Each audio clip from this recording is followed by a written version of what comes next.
Bienvenue. Bienvenue dans le débat consacré aux élections législatives en Inde. 1 milliard d'électeurs et d'électrices se rendent aux urnes à partir de demain et ce jusqu'au 1er juin.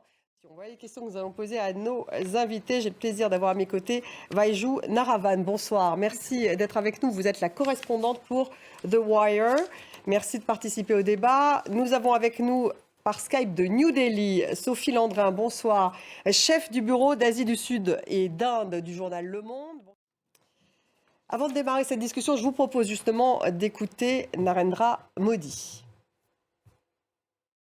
Vaiju Narendra Modi, donc son parti qui reste favori pour l'instant. Votre site d'information, vous, The Wire, a été victime d'une attaque du gouvernement Modi. L'enjeu de ces élections, est-ce que c'est justement la survie de la démocratie libérale indienne ? Sophie Landrin, la démocratie, c'est pourtant quelque chose d'important en Inde. On a toujours parlé de la plus grande démocratie du monde. Est-ce que vous êtes d'accord avec Vaiju Naravan? La question démocratique est finalement au cœur de l'enjeu de cette élection. Est-ce que la participation, vous qui êtes sur place, sera forte? Aux dernières élections, il y a 5 ans, il y a tout de même eu 67% de participation. Oui, elle pourrait être forte, c'est difficile à savoir à l'avance.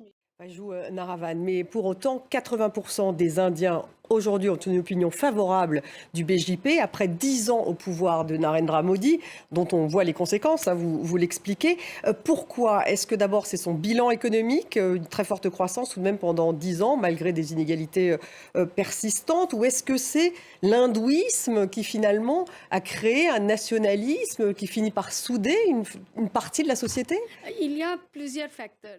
Rahul Gandhi, donc le chef de file du Parti du Congrès dans le Kerala, on va l'écouter. Sophie Landrin, on voit bien le discours de Rahul Gandhi, chef de file donc, du Parti du Congrès. Il a failli perdre son mandat de député parce qu'il a été condamné à 3 ans de prison. Bref, il incarne ce parti avec son nom aussi.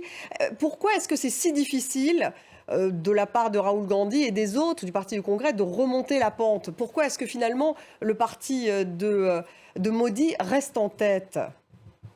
Alors, pour plusieurs raisons. D'abord, Vaiju Naravan, donc manifestement le BJP favori pour cette élection. L'objectif de Modi, c'est d'atteindre 400 sièges pour avoir une majorité de 3/5 qui lui permettrait de modifier la Constitution. C'est ça son objectif? C'est ça son objectif, mais...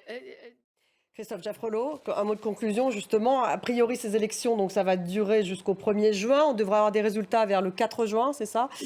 Donc, vraiment l'enjeu pour Modi, c'est est-ce qu'il aura 400 sièges ou pas? Et ce n'est pas sûr, d'après ce que nous dit Vaiju Naravan. Oui, tout dépendra aussi de ce que l'opposition fait vraiment.